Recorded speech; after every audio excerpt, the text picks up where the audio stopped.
Radio Forex Hispana presenta en vivo y en directo el punto de encuentro, el punto donde tú te sumas. Esto es Punto 9 con Sergio Rocha. Comenzamos. 8:09 de la mañana con 32 minutos. Gracias por estarnos acompañando esta mañana en Punto 9 para este día de hoy. Ya es viernes 19 de febrero. Y bueno, pues un viernes de poco en la agenda macroeconómica y por lo tanto pareciera ser que poca liquidez en el mercado, lo cual está generando movimientos relativamente volátiles y poco sustentables. El día de hoy otra vez está presionando hacia la alza el dólar después del rebote que se llevó luego de haber avanzado con la publicación del dato de inflación allá en los Estados Unidos, donde los precios de consumo se mantuvieron inalterados en Estados Unidos en enero, pero subieron en la evolución interanual a su ritmo más rápido desde octubre del 2014, señal de que la inflación podría estarse acelerando, dicen, a pesar de la fortaleza del dólar y el continuo desplome de los precios de la energía.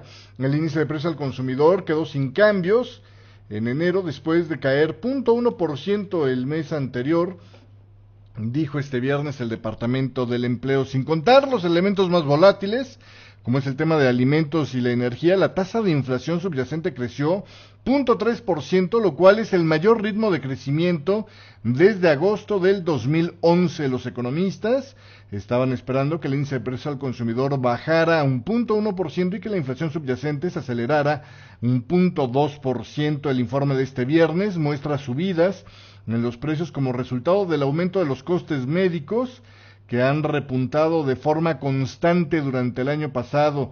Los precios de la ropa, de los automóviles nuevos y de las comidas en restaurantes y bares también aumentaron, mientras que los precios de la energía, de los supermercados, entre otros, siguieron bajando. Bueno, pues ahí tiene usted lo que dice Estados Unidos el día de hoy, el Departamento de Trabajo de Estados Unidos, sobre el tema de la inflación. Y bueno, esto acerca la posibilidad de que efectivamente pues haya aumentos de tasas de interés durante este 2016, una idea que en las últimas semanas se estaba viendo un tanto alejada precisamente por todas las turbulencias que se habían estado dando en los mercados financieros y también por algunos indicadores de la actividad económica de Estados Unidos que se veían medio castigadones, ¿no? Entonces, pues ahí lo que tiene usted el día de hoy para esta jornada, arrancando la sesión americana. Además, justo por donde estaba la publicación de este dato, habían declaraciones de Vítor Constancio, del Banco Central Europeo, de las que le voy a detallar más adelante, pero que por lo pronto decía, sí son posibles más estímulos en la reunión de marzo. Además de esto, también, pues otra noticia, y esta a lo mejor podría funcionar un poco en contra, es el hecho de que el supervisor bancario está exigiendo pues que aumenten los niveles de capital, algo que si se acuerda usted cuando se dieron las turbulencias por la publicación de esta encuesta que se estaba haciendo a los bancos sobre los préstamos morosos y que decía en su momento para tratar de calmar ahí esos temores el Banco Central Europeo, no estamos pidiéndoles que aumenten el nivel de capital ni nada, pues ahora parece que no, y sí están pidiendo este aumento de niveles de capital. Entonces pues ahí hay un par de situaciones interesantes, ¿no? El día de hoy sobre este tema por lo pronto. Vamos a continuar con más de la información del día de hoy. Nada más le platico antes que las bolsas en Europa arrancaron ligeramente positivas y poco a poco se ha ido deteriorando la situación conforme ha ido avanzando este viernes. Las cosas quedaron mal desde el cierre de la jornada del día de ayer en Estados Unidos, donde finalmente no lograron sostener la racha ganadora como para romper el récord que se había estado registrando o que se intentaba romper si el día de ayer hubieran cerrado en positivo con la racha ganadora más larga. Me parece que era desde 1982, a la mera hora no se logró. Y bueno, de ahí la sesión asiática también mostró caídas. El Nikkei 225 de Tokio cerró con una caída del 1.42% en las 15.967 unidades. Hansen de Hong Kong perdió 0.46%, terminó la semana en las 19.274 unidades. Y el Shanghai Composite con una caída ligera del 0.1% en las 2.860 unidades. Y pues Europa, que estaba positivo, ahora ya está bastante negativo. El Eurostock 50 pierde 1.22% en esta mañana, está en las 2.858 unidades. El FTSE 100 de Inglaterra pierde 0.67% para cotizar en las 5.933 unidades. DAX Industrial de Alemania se tira un clavado del 1% prácticamente, está en las 9.369 unidades. El CAC 40 de Francia pierde 0.88%, está en las 4.201 unidades. El IBEX 35 pierde el 1.61% y por mucho es el que se lleva la peor parte en esta jornada, en las 8.167 unidades. Por ahí se dice que la calificación de crédito que le tiene Moody's a España podría no mejorar debido a la incertidumbre política en la que se encuentra actualmente. Y continuando con más información en esta jornada, el dólar index gana 0.22%, mientras que el crudo desciende un 3.04%, en donde yo creo que se halla en el fondo precisamente el descanso, el rebote en el apetito por el riesgo, ¿no? El retroceso en el apetito por el riesgo. Desde el día de ayer que se publicaron los inventarios de crudo, pues empezó con ese aumento, aunque fue menor a lo esperado. El aumento del crudo, de los inventarios de crudo, estuvieron provocando un retroceso en la cotización de este commodity, que ahora ya cotiza en 31,90 en esta mañana, perdiendo un 3.10% en esta jornada del día de hoy, equivalente a $1.03.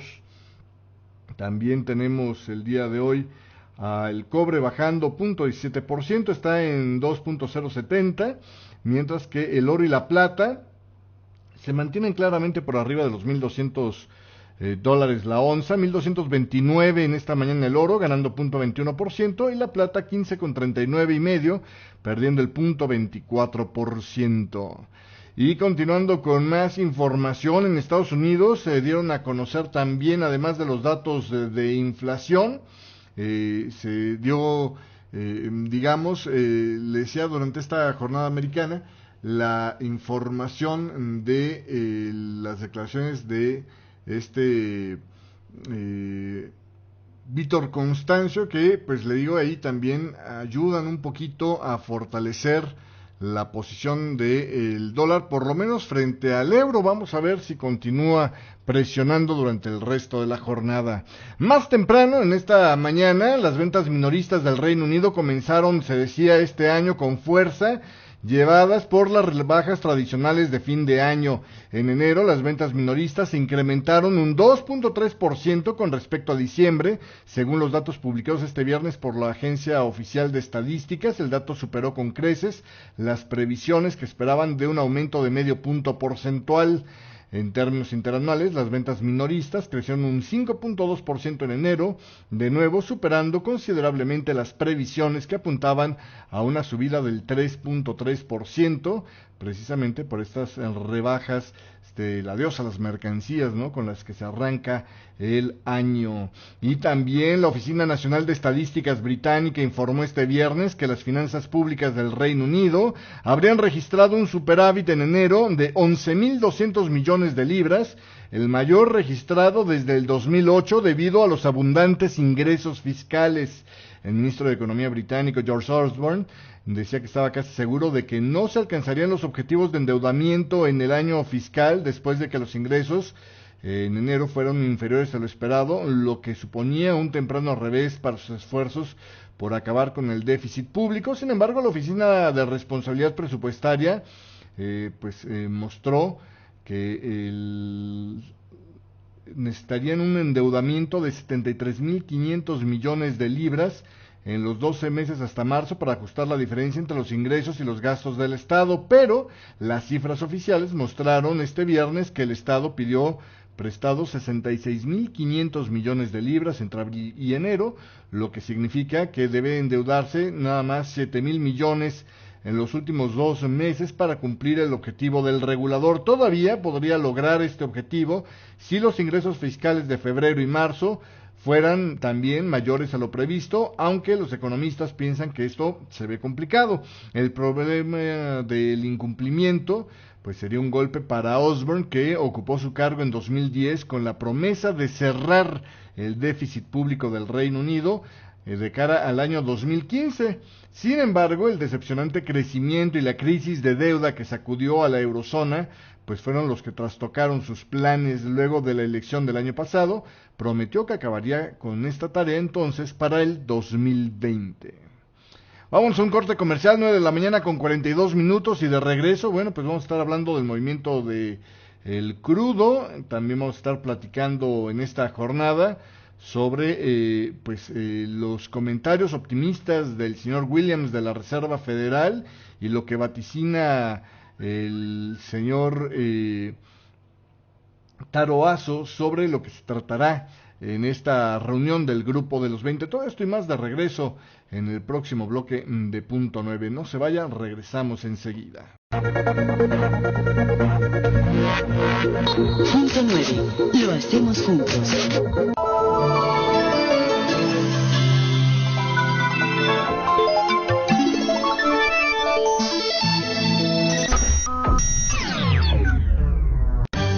Lo que mueve a los mercados son las reacciones de los humanos a los estímulos que el mundo les presenta.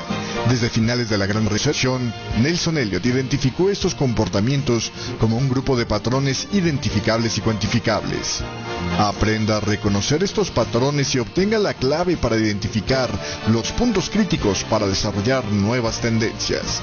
Tome hoy el curso de Ondas de Elliott de 7 pasos. Entre a www.ondaselliott.com y aumente sus probabilidades de éxito.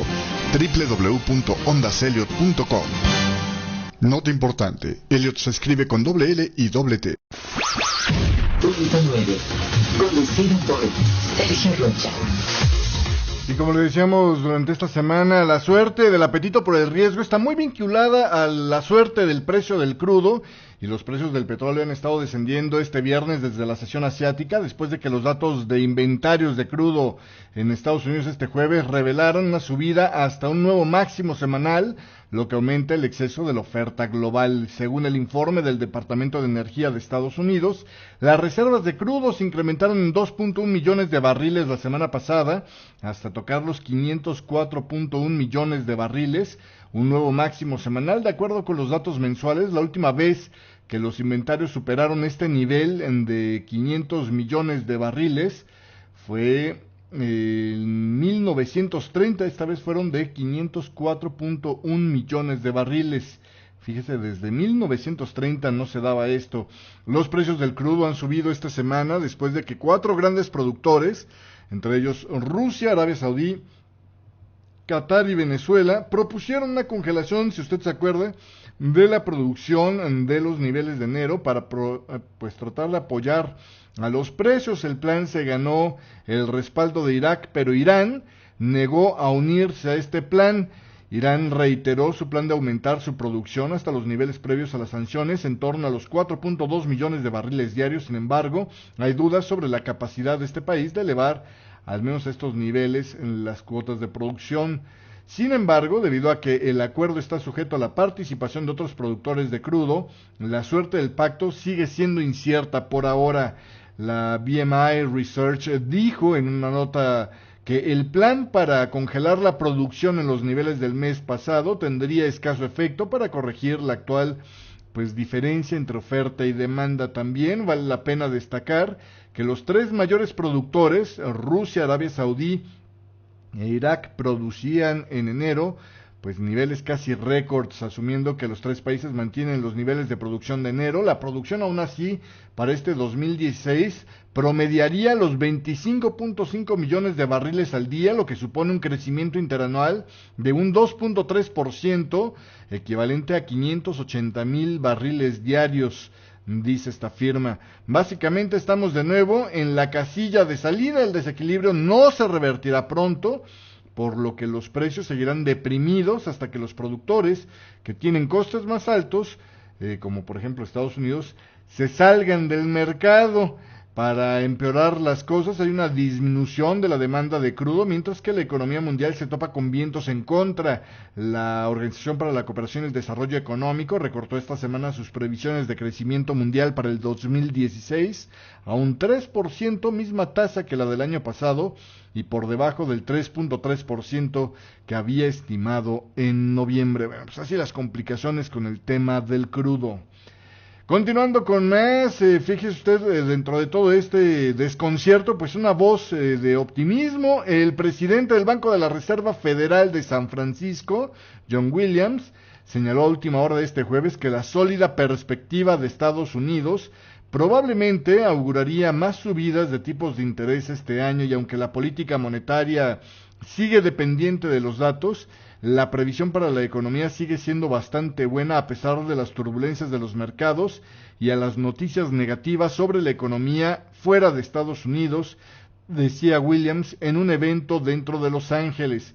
Por ello, sigo creyendo, dice él, que un ritmo gradual de normalización de la política es el mejor camino. Mi camino preferido es el del ritmo gradual de incrementos, indicó. Williams no dijo cuándo le gustaría que la Reserva Federal volviera a subir los tipos de interés, y tampoco dijo hasta dónde le gustaría que la Fed los incrementara este año. Con respecto a la economía de Estados Unidos, Williams prevé que este año crecerá un 2.25% y piensa que la tasa de desempleo, que actualmente está en el 4.9%, llegará a caer inclusive hasta el 4.5% para finales de este 2016. Williams además prevé que los factores que presionan a la inflación, como es la caída de los precios de la energía y el repunte del dólar, disminuirán y permitirán, por tanto, que la inflación se acelere hacia el objetivo del 2% que tiene la Reserva Federal en los próximos 2 años. El banquero dijo que la economía cuenta con pleno empleo o casi pleno empleo. Williams también señaló que la Fed vigila de cerca la situación exterior y que le sigue preocupando el impacto que pueda tener China sobre la economía de los Estados Unidos. Al final, Williams dijo a los periodistas que las probabilidades de que Estados Unidos aplique estímulos como los del tipo de interés negativos parecen en este momento extremadamente bajas. Y bueno, le decía hace un rato, el vicepresidente del Banco Central Europeo, Vítor Constâncio, señaló este viernes que aunque no se han tomado decisiones todavía, la falta de confianza a la hora de lograr una mayor presión inflacionaria podría llevar por sí mismo al organismo a aplicar más estímulos el próximo mes. No está decidido que vayamos a actuar, aseguraba Constâncio, tenemos que estar seguros de hacia dónde va la inflación. Agregó explicando que si las autoridades deciden que la inflación no volverá al objetivo del 2% del Banco Central Europeo lo suficientemente rápido, la institución entonces podría decidirse a actuar. Es ciertamente esta una posibilidad. Vítor Constâncio, pues es el miembro que ha realizado esos comentarios desde un evento en Nueva York que organiza Reuters. Y continuando con más, fíjese usted que sobre el tema del nivel de capital de la banca europea, el nuevo supervisor bancario europeo ordenó este viernes a los grandes bancos de la eurozona que aumenten sus niveles de capital en medio punto porcentual en promedio después de un año valorando sus riesgos. El mecanismo único de supervisión, creado a finales del 2014 como parte de los esfuerzos de Europa para combatir la crisis de deuda, advirtió en un informe que los riesgos generales para los 130 principales bancos de la eurozona que supervisa no se han reducido en comparación con el 2014. Además, el supervisor dijo que los bancos, muchos de ellos todavía, se están recuperando de la crisis financiera del 2012 y que siguen enfrentándose a riesgos y vientos en contra. El mayor riesgo consiste en adaptar sus modelos de negocios a un nuevo entorno de bajos tipos de interés, explicaba el regulador. Es la primera vez que el supervisor bancario único de la eurozona revisa los riesgos de los mayores bancos de la región basándose en un criterio común. Anteriormente, la labor recaía sobre los reguladores nacionales que adoptaban posturas diferentes a la hora de valorar los niveles de capital y los riesgos de las empresas. Los bancos de la eurozona deberían de aumentar su ratio de capital core tier 1 hasta el 9.9% en promedio, desde el 9.6% del 2014, y destinar a provisiones un 0.2% del capital adicional como protección contra los riesgos que plantean las instituciones sistémicas, informó el regulador. Y bueno, pues el informe refleja que 5 bancos no contaban con suficiente capital para cubrir los requisitos y uno de ellos estaba muy por debajo del mínimo exigido. No se especificó qué bancos son de los que están hablando, sin embargo, algunos de ellos no tendrían que ampliar su capital, dicen también, porque ya habían cumplido o superado incluso las exigencias del regulador. Para valorar la fortaleza de los bancos, el supervisor analizó 4 elementos que son el modelo de negocio, la gobernanza, la gestión del riesgo, los riesgos del capital y los riesgos de liquidez junto con el financiamiento. Bueno, pues ahí tiene usted lo que dice el Banco Central por la parte, ¿no? Por la ala que se encarga de la regulación. Vámonos a un corte comercial, 9 de la mañana con 52 minutos y de regreso. Taro Aso dice que los miembros del grupo de los 20 tendrían que estar analizando temas como el desplome el exceso de la capacidad de China, el desplome de los precios del petróleo y la política monetaria americana. Además, el Consejo Europeo, el presidente del Consejo Europeo, Donald Tusk, dice: todavía falta mucho por hacer en la negociación con el Reino Unido. Sí, esa que ayer Jean-Claude Juncker decía, esto rapidito lo resolvemos. Bueno, pues parece que no. Por lo pronto se han ido y extienden las conversaciones para más adelante porque no han logrado un acuerdo. 9:53, regreso después de este corte. Punto 9. Lo hacemos juntos.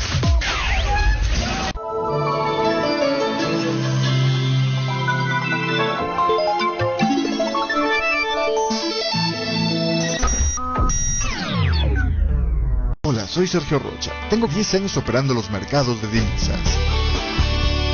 Déjame acompañarte con mis comentarios y la mejor música en inglés y español todos los días desde la apertura de mercados en Europa hasta el mediodía americano. Aquí, en vivo, en Forex Hispana Web Radio. Sintonízanos de lunes a viernes por www.forexhispana.com. Punto 9. Conducido por Sergio Rocha.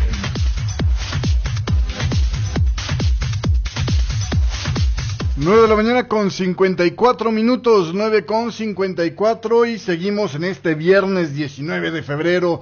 Fíjese usted que el presidente del Consejo Europeo, Donald Tusk, constató este viernes que sí, se ha logrado cierto progreso en la negociación con el Reino Unido, pero recalcó que todavía queda mucho por hacer antes de dar por cerrado un acuerdo con Londres para facilitar la pertenencia de este país en la Unión Europea. Tusk anunció al término de una larga primer jornada de reunión que ahora mantendrán contactos bilaterales con el primer ministro británico, el presidente de Francia, el primer ministro checo y el primer ministro de Bélgica, junto con el presidente de la Comisión Europea, Jean-Claude Juncker. La canciller alemana Angela Merkel, por su parte, apoyó algunas de las reclamaciones de Londres, como las relativas a adaptar la percepción de prestaciones sociales por hijo al nivel de vida del país de residencia de los menores. Asimismo, subrayó que el acuerdo con el Reino Unido estará condicionado a un resultado positivo en el referéndum sobre la permanencia de este país en la Unión Europea, porque para muchos de los países llegar a un acuerdo con Londres supone hacer concesiones dolorosas. En cuanto a la duración del periodo en el que el Reino Unido podría recurrir al mecanismo de emergencia para restringir el acceso a los beneficios sociales de los trabajadores comunitarios, Merkel pidió que se escuche atentamente a Londres y descartó que su país vaya a entrar en disputas por unos meses. Sobre la interpretación de qué implica hablar de una unión cada vez más estrecha, una idea recogida en tantos tratados, Merkel reconoció que las posiciones son aún muy divergentes, pero que también en este aspecto hay una voluntad de llegar a un compromiso. Bueno, pues esto es lo que dicen sobre este tema. Y le decía antes de irnos al corte, el ministro de Finanzas de Japón, Taro Aso, señaló este viernes que los miembros del grupo de las 20 economías industrializadas y en desarrollo discutirán el exceso de la capacidad en China, el desplome de los precios del petróleo y la política monetaria estadounidense cuando se reúnan la próxima semana en Shanghái. El exceso de la capacidad y el abundante crédito financiero de China, la caída de los precios del petróleo y la comunicación con los mercados respecto a las tasas de interés de Estados Unidos serían los principales temas a tratar, dijo Taro Aso a los periodistas después de una reunión de gabinete. Y continuando con más información, fíjese usted, esta noticia la verdad es que yo creo que la cuestión no era si se presentaba o no, sino cuándo. Y es que, bueno, pues el máximo responsable de la regulación china del mercado de valores, pues abandona su cargo según fuentes chinas con conocimiento directo de la situación.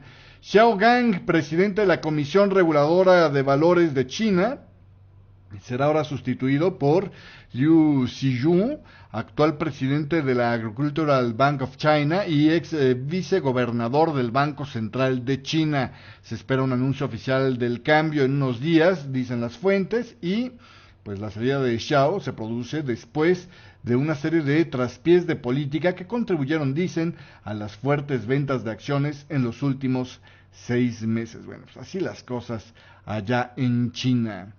Y ya para terminar el día de hoy en el escenario geopolítico, una reunión internacional que se llevaría a cabo este viernes en las que se trataría los detalles de un posible alto al fuego en Siria, fue cancelada, declaraba el Ministerio de Exteriores de Rusia, lo que supone un revés para los esfuerzos de lograr una solución pacífica de este conflicto con Siria. El portavoz del Ministerio de Exteriores de Rusia, María Sayarova, confirmó la cancelación del encuentro, aunque no dio información sobre el motivo del mismo. El pasado viernes, las potencias internacionales acordaron realizar un alto al fuego en Siria, si usted se acuerda, y bueno, pues en el marco del acuerdo, las autoridades internacionales han hablado sobre la entrega de ayuda humanitaria, pero hasta ahora el gobierno del presidente Bashar al-Assad, pues en lugar de estar retirándose o deteniendo el fuego, pues al contrario ha estado con el respaldo de Rusia presionando en una gran ofensiva, dicen allá en Siria. Bueno, pues ahí tiene usted las cosas como van el día de hoy. Hasta aquí llegamos con la información. Muchísimas gracias por la compañía. 9 de la mañana con 59 minutos. Hasta aquí este viernes. Yo lo dejo con música y regreso en un rato más para la charla del día de hoy. Si me escuchan en una versión grabada a través de YouTube, muchas gracias, que tengan muy bonito fin de semana. Nos vemos por acá el lunes. Chao. No es posible detener el tiempo. Hasta aquí con Punto 9, conducido por Sergio Rocha. Gracias. Radio Forex Hispana presentó